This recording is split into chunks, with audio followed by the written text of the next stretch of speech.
بسم اللہ الرحمن الرحیم۔ السلام علیکم۔ آج ہم بات کریں گے براڈ شیٹ سکینڈل جو سامنے آیا تھا اور اس میں براڈ شیٹ انکوائری کمیشن بنایا گیا تھا اور آج وزیر اعظم پاکستان نے وہ رپورٹ پبلک کر دی ہے۔ اس کے اوپر ایک تو ہم پوری قوم وزیر اعظم عمران خان کو مبارکباد پیش کرتی ہے۔ ہمارے ملک میں یہ رواج نہیں تھا کہ انکوائری کمیشن بنتے تھے، ان کی رپورٹیں نہیں آتی تھیں، رپورٹیں آ جاتی تھیں تو پبلک نہیں ہوتی تھیں۔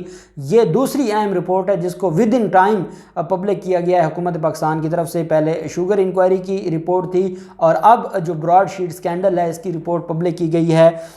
اس میں جو جسٹس عظمت سعید صاحب ہیں انہوں نے بڑے اہم ریمارکس دیے ہیں اور انہوں نے بیوروکریسی کا جو گھناؤنا چہرہ ہے وہ بھی پوری قوم کے سامنے بے نقاب کیا ہے کہ کیسے جو بیوروکریسی ہے وہ ان کرپٹ ایلیٹ کو، کرپٹ سیاستدانوں کو بچانے کے لیے ریکارڈ کو آگے پیچھے کرتی رہی، ریکارڈ چھپاتی رہی، ریکارڈ جلاتی رہی اور کیسے یہ سارے کے سارے معاملات وہ کرتے رہے۔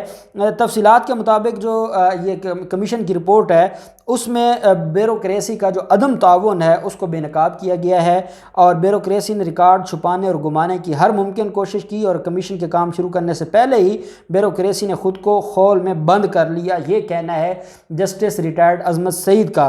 رپورٹ میں یہ بھی کہا ہے کہ مختلف اداروں اور منسٹریز کے عدم تعاون سے موہن داس گاندھی خوش ہوئے ہوں گے۔ بیوروکریسی کی جانب سے کوشش کی گئی کہ حقائق چھپائے جائیں، ریکارڈ گما دیا جائے۔ بیوروکریسی نے یہ اقدامات اپنی اور سیاستدانوں کی کرپشن چھپانے کے لیے کیے، یہ کہنا ہے جسٹس ریٹائرڈ شیخ عظمت سعید کا۔ آپ کو پتہ ہے عظمت سعید صاحب کے بارے میں سب سے پہلے ان کو جو براڈ شیٹ سکینڈل کی جب یہ انکوائری کمیشن بنایا گیا تھا اور اس میں ان کو ہیڈ بنایا گیا تھا تو اس پر مریم نواز کو بڑی تکلیف تھی، بلاول زرداری کو بڑی تکلیف تھی۔ یہ سارے معاملات انہوں نے ریجیکٹ کیا تھا۔ انہوں نے کہا تھا آپ یا خود پیچھے ہو جائیں یا ہم آپ کو پیچھے دھکیل دیں گے۔ عظمت سعید صاحب ڈٹے رہے۔ پھر ان کے خلاف انہوں نے جو ایک افواہ پھیلائی کہ ان کی اتنی مراعات ہیں، ان کی تنخواہیں، بلٹ پروف گاڑیاں، پتہ نہیں کیا کچھ، جس پر انہوں نے کہا کہ میں کچھ بھی نہیں لیتا اور مجھے کسی چیز کی ضرورت نہیں ہے اور انہوں نے بغیر کسی لالچ کے یہ کام کیا اور یہ 100 صفحات پر مشتمل رپورٹ ہے۔ کمیشن رپورٹ میں یہ کہا گیا ہے کہ ریکارڈ نہ صرف اسلام آباد بلکہ پاکستانی ہائی کمیشن لنڈن میں بھی غائب پایا گیا اور ریکارڈ کا ایک حصہ نیب سے ہونے والی خط و کتابت سے موصول ہوا۔ جس نیب کو یہ گالیاں دیتے ہیں یا جس نیب کو یہ نااہل کہتے ہیں اسی نیب کے پاس ہی کچھ ریکارڈ ملا ہے، باقی تو ہر ادارے نے ریکارڈ ختم کر دیا تھا۔ اب یا تو ان کے نالج میں نہیں تھا یا ان کا نیب کی طرف دھیان نہیں گیا اور انہوں نے باقی بیوروکریسی اور آگے پیچھے انہوں نے سارا ریکارڈ ختم کر دیا اور نیب میں کچھ چیزیں باقی رہ گئی تھیں جس پر یہ سارا فیصلہ آیا ہے۔ رپورٹ کے مطابق کمیشن نے 26 گواہان کو بلا کر ان کے بیانات ریکارڈ کیے۔ رپورٹ گواہوں کے بیانات اور میسر کردہ ریکارڈ پر مشتمل ہے۔ 7 طارق فواد ملک کا بیان ریکارڈ کیا گیا اور سوالات پوچھے گئے۔ طارق فواد ملک مفرور ملزم ہے اور انٹرپول نے ریڈ وارنٹ جاری کر رکھے ہیں۔ براڈ شیٹ رپورٹ میں کہا گیا کہ کاوے موسوی سزا یافتہ شخص ہے۔ اس نے میڈیا پر چند لوگوں کے خلاف بیان دیا جو سچ ہو سکتا ہے یا نہیں اور اس کا نہیں پتہ، اور بعض شخصیات پر الزامات لگائے۔ اگر حکومت چاہے تو انہیں الزامات کی مزید تحقیقات کر سکتی ہے، لیکن براڈ شیٹ سکینڈل کے حوالے سے کوئی ایسی بات نہیں تھی کہ جس کی بنیاد پر یہ کہا جائے کہ اس پر کاوے موسوی کو شامل تفتیش کرنا چاہیے تھا۔ یہ بات تھی پاکستان کی بیوروکریسی کی، ان کی نااہلی کی، کیسے انہوں نے اپنا جو کانٹریکٹ تھا اس کو توڑا، کیسے اس کانٹریکٹ کو استعمال کیا، کیسے زرداری اور شریف خاندان کو فائدہ پہنچایا، کیسے انہوں نے آؤٹ آف دی وے جا کر پیمنٹس کی، کیسے انہوں نے کیس کو خراب کیا، کیسے وکلاء کو مینج کیا، یہ ساری چیزیں دیکھنی تھیں اور ساتھ یہ کہ کیسے پھر انہوں نے ریکارڈ کا صفایا کیا، یہ چیزیں صرف دیکھنی تھیں۔ اس حوالے سے عظمت سعید نے جو بڑی اہم بات کی ہے، رپورٹ کے کچھ حصے شیخ عظمت سعید نے کہا کہ رپورٹ کے کچھ حصے میں نے مارگلا پہاڑی کے دامن میں رہتے ہوئے بنائے۔ رپورٹ بناتے ہوئے مسلسل گیدڑوں کی آوازیں کانوں میں آتی رہیں لیکن گیدڑوں کی آوازیں میرے کام میں رکاوٹ نہیں بنی۔ اب یہ گیدڑ کس کو کہہ رہے ہیں؟ یہ انہوں نے ایک ورڈ استعمال کیا اور وہ بیسیکلی گیدڑ کون ہے؟ بلاول، مولانا اور مریم، کیونکہ وہ مسلسل آوازیں لگا رہے تھے، شیخ عظمت سعید پر الزامات لگا رہے تھے، شیخ عظمت سعید کی ذات کے اوپر سوالات اٹھا رہے تھے، ان پر کیچڑ اچھالنے کی کوشش کر رہے تھے، لیکن عظمت سعید کہتے ہیں کہ میں مارگلا کی پہاڑیوں پر بھی میں نے بیٹھ کر کچھ حصہ اس کا تحریر کیا ہے، اور مجھے گیدڑوں کی آوازیں ضرور آئیں لیکن وہ میرے کام میں خلل نہ ڈال سکے۔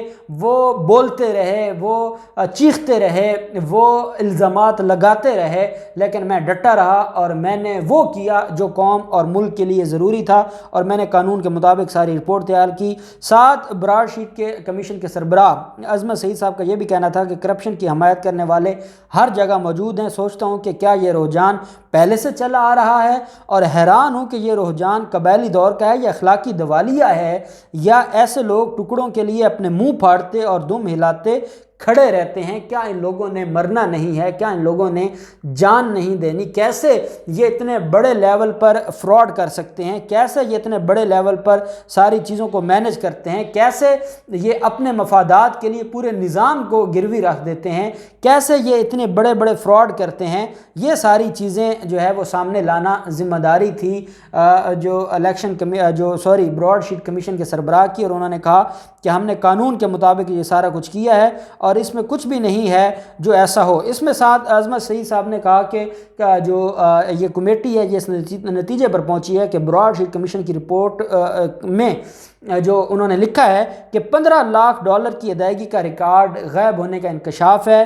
انہوں نے یہ بھی کہا کہ $15 لاکھ رقم کی غلط ادائیگی کی گئی، غلط شخص کو ادائیگی کی گئی، ریاست پاکستان کے ساتھ دھوکہ کیا گیا، ادائیگی کو صرف بے احتیاطی قرار نہیں دیا جا سکتا، یہ سوچا سمجھا منصوبہ تھا، اور اس منصوبے کے تحت انہوں نے اتنا بڑا ظلم کیا ملک کے ساتھ اور ریاست کے ساتھ، اور یہ کسی بھی طرح سے معافی کے جو ہے وہ اہل نہیں ہیں اور ان کو معافی نہیں دی جا سکتی۔ یہ کہنا تھا عظمت سعید صاحب کا اپنی رپورٹ میں۔ انہوں نے ساتھ وزارت خزانہ، وزارت قانون، اٹارنی جنرل آفس سے بھی فائلیں چوری ہونے کا اس رپورٹ میں انکشاف کیا ہے، جبکہ پاکستانی ہائی کمیشن لنڈن سے بھی ادائیگی کی جو فائل ہے اس کے اندراج کا حصہ غائب ہے۔ وہ بھی چیزیں جو ہے وہ اس میں بتائی گئی ہیں۔ اب معاملہ کیا ہے؟ معاملہ یہ ہے کہ سوئس اکاؤنٹس اور سوئس جو بینکس ہیں ان کے بارے میں بھی یہ کہا گیا ہے کہ اس ریکارڈ کو بھی کھولا جائے، جو آصف زرداری کے حوالے سے آپ کو یاد ہوگا جیسے یوسف رضا گیلانی آج کل تو اپنے آپ کو بڑا جمہوریت پسند کہتے ہیں، لیکن ان کی جمہوریت پسندی یہ ہے کہ انہوں نے جب ان کو سپریم کورٹ آف پاکستان نے کہا تھا کہ سوئس حکام کو خط لکھیں اور جو پاکستان کے پیسے باہر سوئس بینکوں میں پڑے ہیں وہ واپس بلائے جائیں، تو انہوں نے زرداری کو بچانے کے لیے ملک کے ساتھ غداری کی تھی، اور اس کا صلہ آج تک ملتا آ رہا ہے، اور زرداری نہ صرف خود بچا ہوا ہے اس کو بھی بچاتا آ رہا ہے، اور ہمارا نظام جو ہے وہ اتنا کمزور ہے کہ وہ ان لوگوں کے آگے ایک جو ہے وہ ایک ایسی چیز بن چکا ہے کہ بس وہ ان کے سامنے ناچ تو سکتا ہے اور کچھ کر نہیں سکتا۔ اس میں یہ بھی کہا گیا کہ جو نیب کے پاس اس سوئس مقدمات کا ریکارڈ موجود ہے اور اس کو ڈی سیل کر کے جائزہ لیا جا سکتا ہے اور سوئس مقدمات کو دوبارہ سے جو ہے وہ کھولا جا سکتا ہے۔ فواد چودھری بھی اس کے اوپر بات کر چکے ہیں۔ فواد چودھری نے بھی کہا ہے کہ جو سارا معاملہ ہے اور جو یہ سکینڈل ہے اس میں سوئس مقدمات دوبارہ سے کھولے جا سکتے ہیں، اور یہی وجہ ہے کہ یوسف رضا گیلانی اور بلاول زرداری آج کل پریشانی میں ہیں، اور اس پریشانی کا سبب یہ ہے کہ اب وہ ڈرے ہوئے ہیں، وہ خوف زدہ ہیں۔ ہم امید کرتے ہیں کہ اس انکوائری کمیشن کی رپورٹ میں جن لوگوں پر جو ہے وہ انگلی اٹھائی گئی ہے، جن لوگوں کا اصل نام آیا ہے، جو اس میں ذمہ داران ہیں، اب یہ 100 صفحات پر رپورٹ ہے، اس کے مطابق حکومت کو ایکشن لینا ہوگا اور ان لوگوں کے خلاف کارروائی کرنی ہوگی، اور شروع کرنا ہوگا بیوروکریسی سے۔ جب تک بیوروکریسی کے خلاف کارروائی نہیں ہوگی اس ملک کا مسئلہ حل نہیں ہوگا، اور بیوروکریسی سے شروع کریں اور ان کے خلاف بڑی کارروائی کریں تاکہ اس طرح کے مسائل دوبارہ نہ ہوں۔ اب دیکھتے ہیں یہ معاملہ کہاں تک جاتا ہے، جو بھی ڈیٹیلز ہوں گی ہم آپ کے ساتھ شیئر کرتے رہیں گے۔ اللہ پاک پاکستان کامیاب و ناصر ہو۔ بہت شکریہ۔ اللہ حافظ۔ پاکستان زندہ باد۔